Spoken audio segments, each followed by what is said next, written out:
think we're coming to a point where data and events are even more valuable and more important, not just for the organizers, but also for the exhibitors. I think also that cost thing, that's not going to go away. Is AI going to save everything?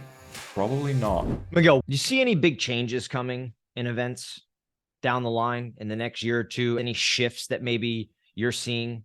Sure. We're always trying to follow trends. I think that there's a lot of consolidation. We're writing a lot about that at the moment. I think that's more of a business thing, right? It's not necessarily going to change the Yes. design, but I think there's a lot of consolidation that I think is going to impact a lot of people, and we're not quite sure exactly what that means yet. But we've seen some big moves in the exhibition and trade show industry, right? Like Informa bought a couple Yeah. of companies, all kind of stuff happening there. Why do you think that is? I think a lot of these were sort of set up already before the pandemic and during the pandemic. And I think this is sort of like, yeah, it's now, the industry is moving where we thought it would with some small kind of deviations. And so I think they're just activating the plans that they had. And I think there's a big advantage to being a bigger company. I think the way that an Informa does things, especially around data and the way they know which markets are worth investing in, they have just a size advantage that's really hard to compete against.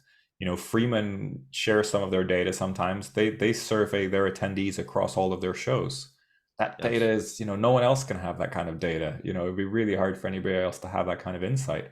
And so I think we're coming to a point where data and events are even more valuable and more important, not just for the organizers, but also for the exhibitors. But organizers really can almost predict the future. They can see a lot of patterns in the way they do shows, and especially when they're going across different industries. So I think that's super interesting. But I think also that cost thing, that's not going to go away.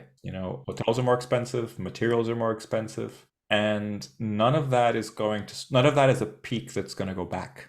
And Mhm. so we're going to have to figure out how to deal with that, because unfortunately you're probably going to have to turn to some of your clients and say, we can't do this for the same cost that we did last year. Oh, yeah. It's like 10% or whatever it is higher, and at some point things are going to break.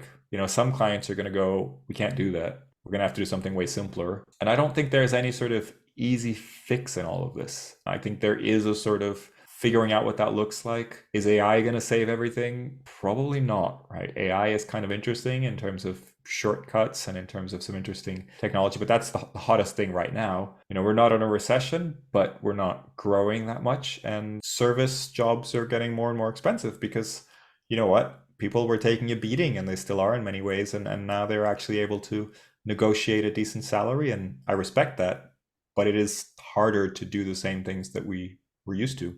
And we love intentional design. I love to talk about examples where doing things differently is actually less expensive, because I think there is this stigma where if we try to be super creative, we need this like crazy, Disney level budget or whatever it is.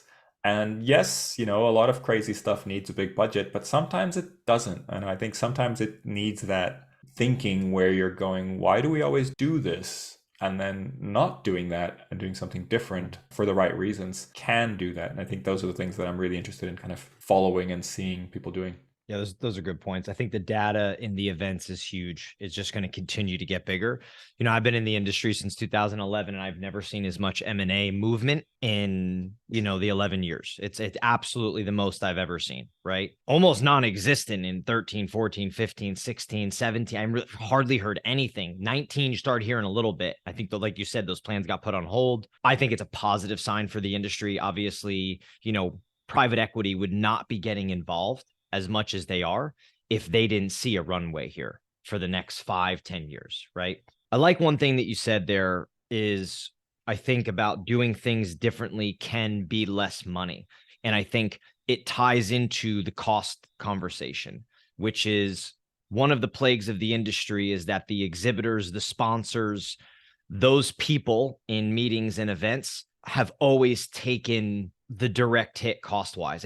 At the end of the day, they do. And I think what's going to happen, unless general contractors, unless associations, unless venues, and even companies like myself and others that are working with these people start to find ways to bring down costs on trade shows, on large scale events, galas, things like that, people are going to start to look other directions. They're going to start to say, how can we drive the impact that we're driving, but do it for less? And I do think You are going to see more intimate gatherings. You are going to see more people getting creative, being more selective with their customers, and saying, I don't need to be at an event with 30,000 people. I need to create my own event with 50 of the right people and do something more intimate. It will cost less of an investment, and potentially have the same impact. I do see that happening. I do think that trend is something that will continue unless some of these cost problems get solved quickly.